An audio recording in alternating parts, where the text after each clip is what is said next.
मी सर्जेराव दाभाडे. आपण सहकारी संस्थांची कर्जवसुली संबंधात मागील काही भागात जमिनीचा सातबारा बोजा नोंद कशी करावी त्या संदर्भातील पत्रव्यवहार पाहिला. कर्जवसुली व तलाठी या शीर्षकाखाली आपण मागील काही भाग पाहिले. या भागात आपण तलाठी यांनी बोजा नोंद होणार नाही या संबंधात जर संस्थेस पत्र पाठवले तर त्यास आपण काय उत्तर द्यावे, पत्रातील मुद्दे विचारात घेऊन त्यास अनुसरून काय उत्तर द्यावे, कशा प्रकारे पत्रातील मुद्द्यांचा खुलासा करता येईल हे काही मुद्द्यांच्या आधारे आपण पाहूया. तलाठी यांनी पाठवलेल्या पत्राचा खुलासा व इतर तक्रारींची उत्तरे. तलाठी यांना ऑर्डर पाठवल्यानंतर काही तलाठी अनेक कारणे शोधून सदरची ऑर्डर निकालात काढण्यासाठी संस्थेस नोटीस या पत्र पाठवतात. सदर कारणापैकी काही कारणे व त्यांना दिलेली समर्पक उत्तरे या ठिकाणी आपण देण्याचा प्रयत्न केलेला आहे. याच्यामध्ये विशेष वसुली विक्री अधिकारी संस्थेचं नाव येईल, त्यानंतर प्रति माननीय तलाठी, गाव कामगार तलाठी, गाव, पत्ता वगैरे पूर्ण. विषय संस्थेच्या कर्जाची बोजा नोंद थकबाकीदाराच्या स्वतःच्या मालकी हक्काची, वारसा हक्काची हिशेबाने येणारी जमीन गाव नमुना सातबारावर करण्याबाबत. संदर्भासाठी तलाठी यांचं आपल्याला जे पत्र आलेलं आहे त्याची तारीख आणि तो पत्राचा क्रमांक, जावक क्रमांक त्यांनी पाठवलेल्या पत्राचा या ठिकाणी टाकणे. महोदय, आपल्याकडील आदेश क्रमांक जे आपला वसुली दाखला क्रमांक, दिनांक आणि पतपेढी जी आहे सहकारी पतपेढी मर्यादित ही वादी. याच्यामध्ये मूळ कर्जदार, जामीनदार 2 हे प्रतिवादी. श्री ज्याच्या सातबारा बोजा नोंदीसाठी आपण पत्र पाठवलेली आहे पूर्वीची किंवा आदेश पाठवलेत, त्याचं नाव, त्याचे गाव. या प्रकरणी श्री टिंब म्हणजे ज्याचं बोजा नोंदीसाठी आपण पाठवले यांच्या नावावरील किंवा त्यांच्या वडिलोपार्जित हिस्सा गाव नमुना सातबारावर इतर हक्कात संस्थेच्या नावाचा बोजा नोंदणीसाठी कारवाई व्हावी यासाठी दिनांक टिंब रोजी तहसील कार्यालयास जे आपण पहिलं जे जप्ती आदेश पाठवलेत ते जप्ती आदेश तहसीलदारांना असेल किंवा तलाठी यांना असेल हे आदेश देण्यात आलेले आहेत. आपले वरील संदर्भीय पत्रातील खुलाशानुसार, म्हणजे त्यांनी जो आपल्याला खुलासा आदेश पाठवले, पत्र पाठवले त्याचं जे केलेलं आहे ते खुलाशानुसार श्री ज्याचा बोजा त्याचे थकबाकीदार यांचे गाव नमुना सातबारावर बोजा नोंदीसाठी दिलेला अर्ज व सोबत आदेश देण्यात आलेले आहेत. ह्या पत्रासोबत आपण आदेश जे पूर्वी पाठवले ते आपण जोडणार आहोत. तर माननीय लवाद कोर्ट, माननीय जिल्हा उपनिबंधक, माननीय अपर निबंधक जिथून आपली ऑर्डर असेल ती, सहकार संस्था पुणे यांनी वरील निवाडा दाखला अंमलबजावणीचे काम महाराष्ट्र सहकारी संस्था अधिनियम 1960 कलम 156 व महाराष्ट्र सहकारी संस्था नियम 1961 चे नियम 107 नुसार माझ्याकडे सोपवण्यात आले. ESROचं ही कथन आहे. वसुली व विक्री अधिकारी वसुली प्रकरणाचे आदेश देताना मुदत अधिनियम 1963 अनुसूचित बाब 136च्या प्रयोजनाकरता दिवाणी न्यायालय असल्याचे समजण्यात येते की आपले ESROचे जे अधिकार आहेत ते दिवाणी न्यायालयाचे अधिकार असल्याचे समजण्यात येते. हे जर समोरच्या तलाठी यांना हे केलं तर आपल्याला ते फायदेशीर होतं, त्याच्याबद्दल विचार ते करू शकतात. आपल्या म्हणण्यानुसार हे त्यांनी जे पाठवले त्याच्या म्हणण्यानुसार गावामध्ये स्थानिक चौकशी केली असता सदर व्यक्ती बाहेरगावी राहत असल्याचे समजते.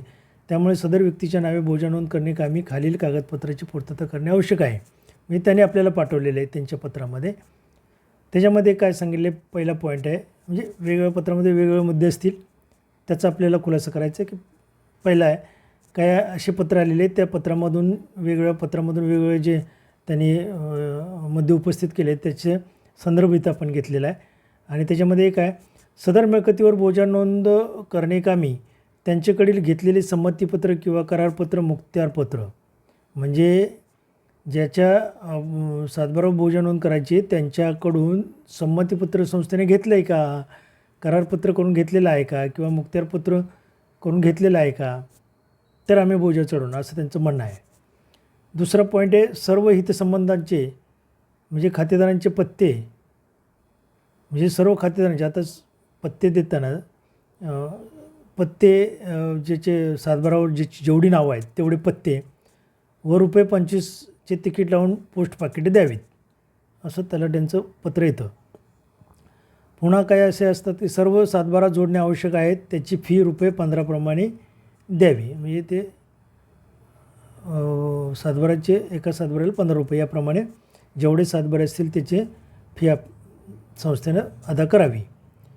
अर्जात कोणकोणत्या मिळकतीवर बोजा नोंद करावी याबाबत सर्वे नंबर नमूद करावे, रक्कम नमूद करावी. म्हणजे किती सर्वे नंबर आहेत आणि किती रकमेचा बोजा नोंद करायची हे डिटेल द्यावं असं त्यांचं म्हणणं आहे. वरीलप्रमाणे कागदपत्रे 15 दिवसापर्यंत सादर न केल्यास आपला अर्ज निकाली ठेवण्यात येईल. पुढे ते सांगतात की जर तुम्ही पूर्तता केली नाही तर अर्ज निकाली ठेवण्यात येईल. अशा मुद्दे पत्र संस्थेला तलाट्याकडून पाठवलं जातं. आपल्या वरील मुद्द्यांचा खुलासा आपणास खालीलप्रमाणे देत आहोत. आपण आता ते जे वरील मुद्दे आहेत त्याचे खुलासे आपण कसे, जसे त्यांनी मुद्दे टाकून पाठवले असेल तर त्या पद्धतीनं आपण तसे मुद्द्याचे खुलासे आपण द्यायचे आहेत. पहिला जो मुद्दा होता आपला, तो पहिला मुद्दा तर सदर मिळकतीवर बोजा नोंद करणे कामी त्यांच्याकडे घेतलेले संमतीपत्र किंवा करारपत्र, मुखत्यारपत्र आहे काय, तर त्या संदर्भात सदर मिळकतीवर बोजा नोंद करणे कामी त्यांच्याकडे घेतलेले संमतीपत्र किंवा बोजा मुखत्यारपत्र. महोदय, वरील कर्ज हे तारणी कर्ज नसून वैयक्तिक जामीनकी कर्ज असल्यामुळे कर्जदार व जामीनदार यांच्याकडून संमतीपत्राची किंवा मुखत्यारपत्राची बोजा नोंदीसाठी आवश्यकता नाही. म्हणजे हा जे वसुली दाखला मिळालेला आहे तो वैयक्तिक जामीनकी कर्जासाठी मिळालेला आहे. असं जर असेल तर संमतीपत्राची दाखला मिळाल्यानंतर संमतीपत्राची किंवा मुखत्यारपत्राची आवश्यकता नाही. संस्थेने कर्ज मंजुरीवेळी कर्जाची थकबाकी झाल्यास कर्जास हमी म्हणून करारपत्र करून घेतलेले आहे. मी करारपत्र तर संस्थेकडे आहे पण संमतीपत्र आणि मुखत्यारपत्र नाही. ही का नाही तर हे तारणी कर्ज नसून वैयक्तिक असल्यामुळे वसुली दाखल्यानंतर करारपत्र फक्त त्याच्या आधारे आम्ही बोजा नोंदीसाठी आपणाला पत्र पाठवलेलं आहे.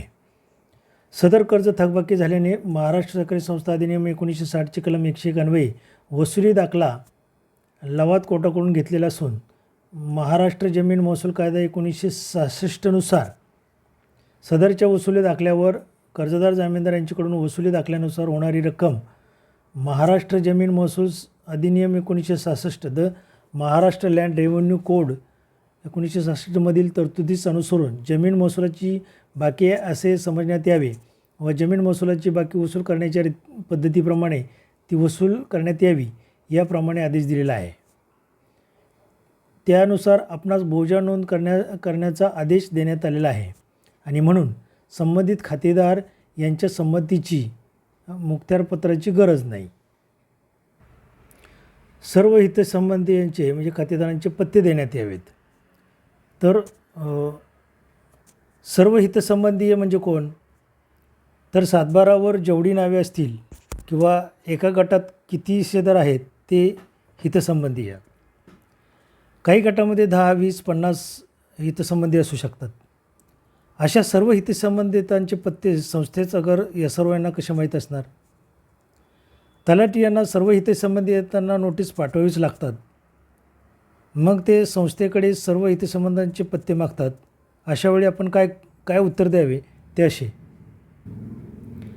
बोजा नोंदीच्या फेरफार संदर्भात संबंधितांना नोटीस बजावणे कामी सर्व हितसंबंधीचे खातेदारांचे उपलब्ध पत्त्यावर नोटीस बजावून पुढील योग्य ती कारवाई करण्यात यावी. उपलब्ध पत्त्यावर जे उपलब्ध पत्ते आहेत त्या उपलब्ध पत्त्यावर नोटीस बजावून, ज्या गावचं जमीन आहे, सातबारा आहे, त्या गावच्या पत्त्यावर नोटीस पाठवून कारवाई करण्यात यावी. आता त्या संदर्भात आणखी खुलासा काय देता येईल तर महाराष्ट्र जमीन महसूल अधिकाऱ्यांची कार्यपद्धती, ही पद्धती काय आहे तर नियम 1967 क्रमांक UNF 2467 आर दिनांक 21/8/1967 अन्वये समन्स बजावण्याची कार्यपद्धती. आता समन्स बजावण्याची महसूल अधिकाऱ्याची कार्यपद्धती काय आहे, तर समन्स बजावायच्या व्यक्तीला त्याची प्रत देऊन प्रत्यक्षात प्रत द्यावी किंवा स्वाधीन करून त्या व्यक्तीची सही किंवा अंगठ्याची साक्षांकित ठसा घेऊन हे नोटीस बजावता येईल. दुसरं आहे, समन्स हे समन्स काढलेल्या व्यक्तीच्या नेहमीच्या निवासस्थानच्या एखाद्या ठळक भागी त्याची प्रत चिटकवून ज्याच्या समक्ष केले असेल त्या व्यक्तीचे नाव व पत्ता नमूद करून सही घेऊन ज्यास नोटीस बजावायची असेल ती व्यक्ती मिळत नसेल तर अशा व्यक्तीच्या त्याच्याबरोबर राहणाऱ्या कुटुंबातील कोणत्याही सज्ञान व्यक्तीवर नोटीस बजावता येईल. तसेच अधिनियमाचे कलम 230 उपबंधित केलेल्या पद्धतीने म्हणजेच नोटिशीची प्रत सहधारकांना किंवा त्याच्या अधिकृत अभिकर्त्यांना देऊ करून किंवा पाठवून किंवा पोस्टाने पाठवून अशी नोटीस बजावावी. या पद्धतीने नोटीस न बजावता आल्यास धारकाच्या माहीत असलेल्या अखेरच्या निवासस्थानी किंवा प्रस्तुत जमीन ज्या गावामध्ये आहे त्या गावातील एखाद्या सार्वजनिक ठिकाणी नोटिशीची प्रत लावण्यात यावी. जिल्हाधिकाऱ्याने विविध नमुन्यात एक उद्घोषणा प्रोक्लेमेशन तयार करून व ती प्रसिद्ध करून घ्यावी. अशा उद्घोषणेची एक प्रत त्याने तालुक्याच्या मुख्यालयाच्या ठिकाणी किंवा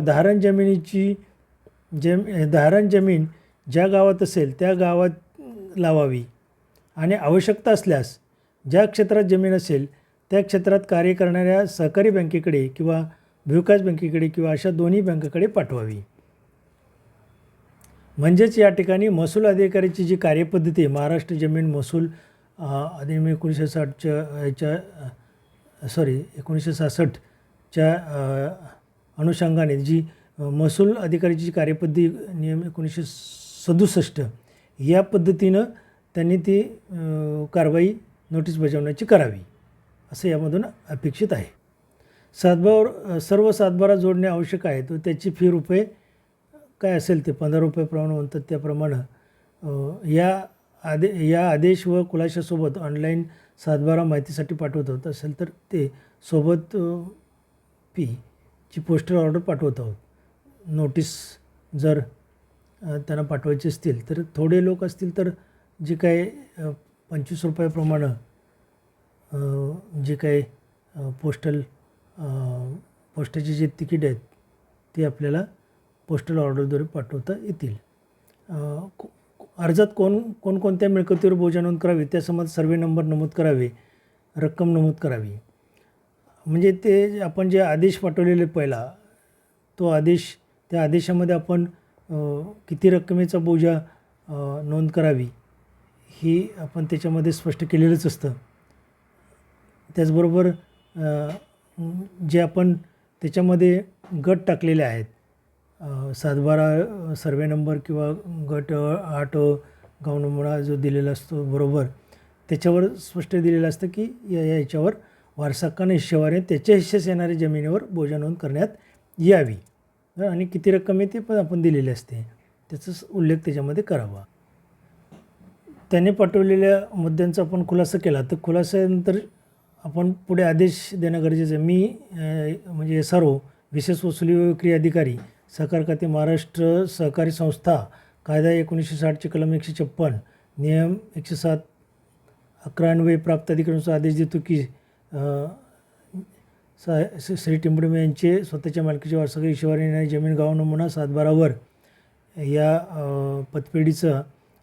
पतपेढी मर्यादित या संस्थेचा बोजा चढवण्यात यावा व सातबारा उतारा बोजा नोंदीसह वरील पत्त्यावर पाठवण्यात यावा. विशेष वसुली व विक्री अधिकारी सहकारी संस्था महाराष्ट्र शासन यांनी आपणास दिलेल्या आदेश आपणास वेळेचे बंधन घालता येणार नाही. काही वेळेला सांगितलं जातं की 15 दिवसाच्या आत तुम्ही खुलासा सादर करावा अन्यथा तुमचा अर्ज निकाली काढण्यात येईल.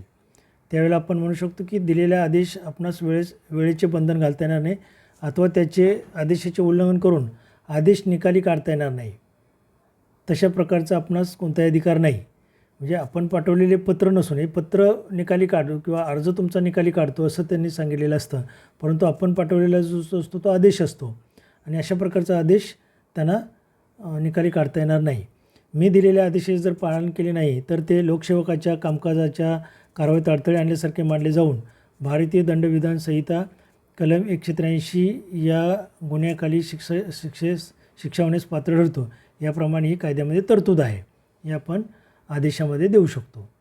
कळावे. विशेष वसुली विक्री अधिकारी सही सिक्का आपण त्यांच्याकडून आलेले जे पत्र आहे त्याची छायांकित प्रत, 7/12 पुणा पोस्टल ऑर्डर जर पाठवायची असेल तर प्रत कलेक्टर, तहसीलदार, जिल्हा उपनिबंधक वगैरे यांना. आणखी काही मुद्द्यांचा आपण या ठिकाणी थोडक्यात विचार करूया.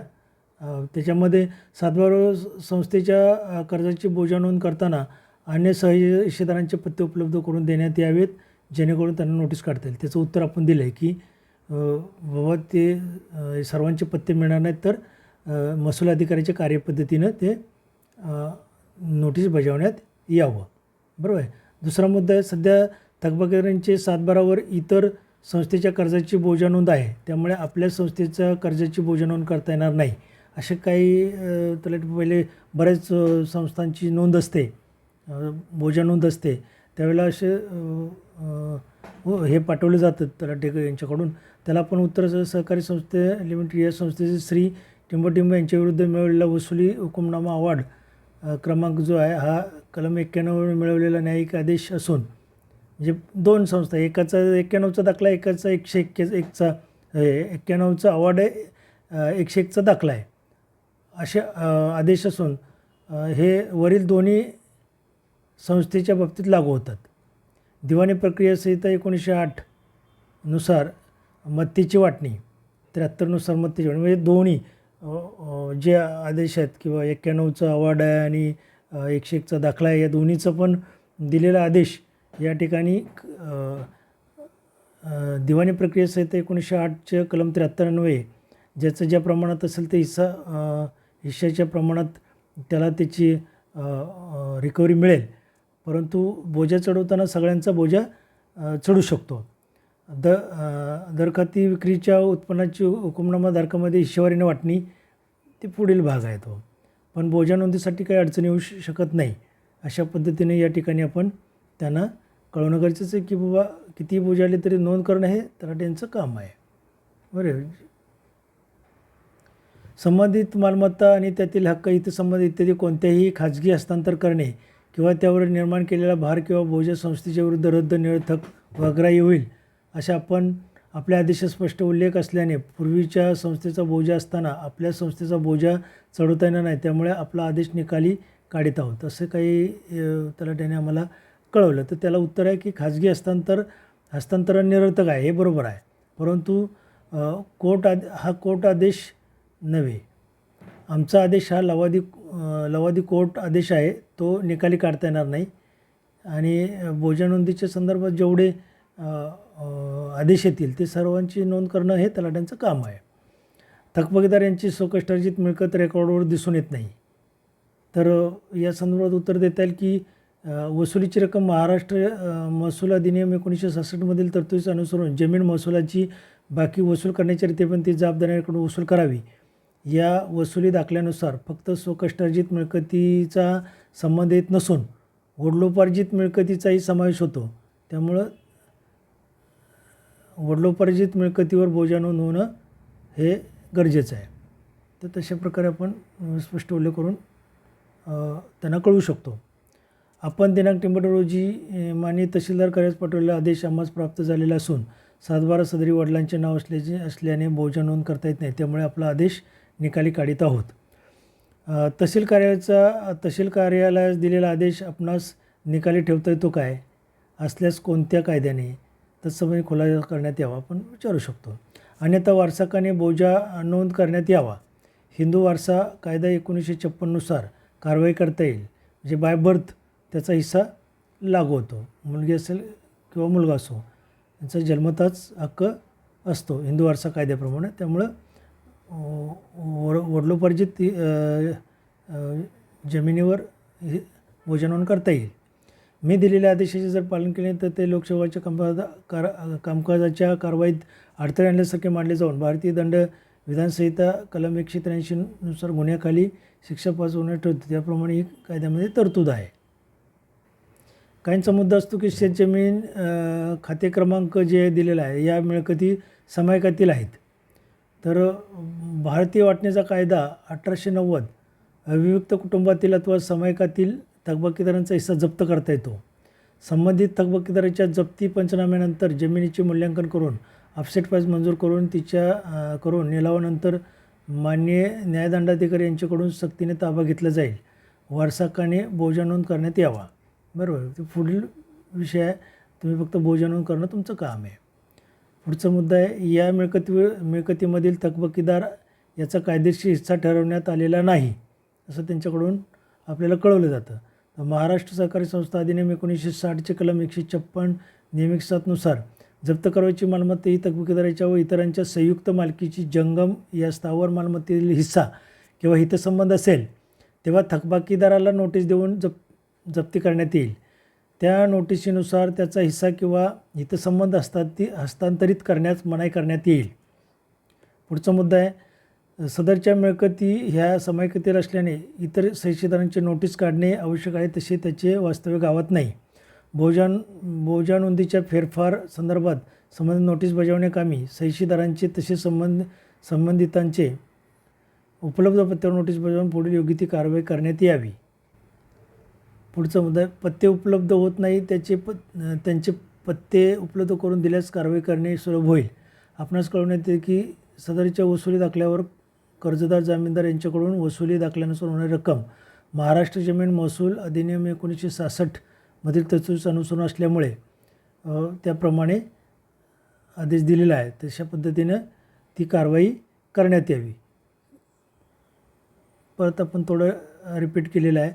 प्रत देऊन स्वाधीन करून व्यक्तीची सही किंवा अंगठीचा ठसा घेऊन नेहमीच्या ठिकाणी निवासाच्या नेहमीच्या एखाद्या ठळक भागी त्याची प्रत चिटकवून ती व्यक्ती मिळत नसेल त्या व्यक्तीच्या त्याच्यावर राहणाऱ्या कुटुंबियातील कोणत्याही सज्ञान व्यक्तीवर नोटीस बजावता येईल.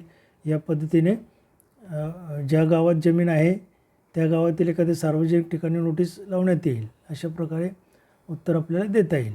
पुढचा मुद्दा आहे, खाते नंबर. या खात्यामध्ये अनेक ठिकाणी गट नंबरची मिळकत असल्याचे कळवले आहे. आपल्या अधिकार क्षेत्रात असणाऱ्या जमिनीच्या सातबारावर बोजा नोंद करण्यात यावी. अशा प्रकारे अनेक कारणे देऊन सातबारावर संस्थेचा बोजा नोंद करताना बहुतांश तलाठी हे जाणून बुजून टाळाटाळ करतात. त्यांना कायद्याच्या दृष्टीने समर्पक उत्तरे दिल्यास बोजा नोंद केली जाते. कायद्याच्या कक्षेत राहून पत्रव्यवहार करावा लागतो. मागील भाग पाहत राहा. व्हिडिओ आवडला तर लाईक करा, शेअर करा, चॅनलला सबस्क्राईब करा. धन्यवाद.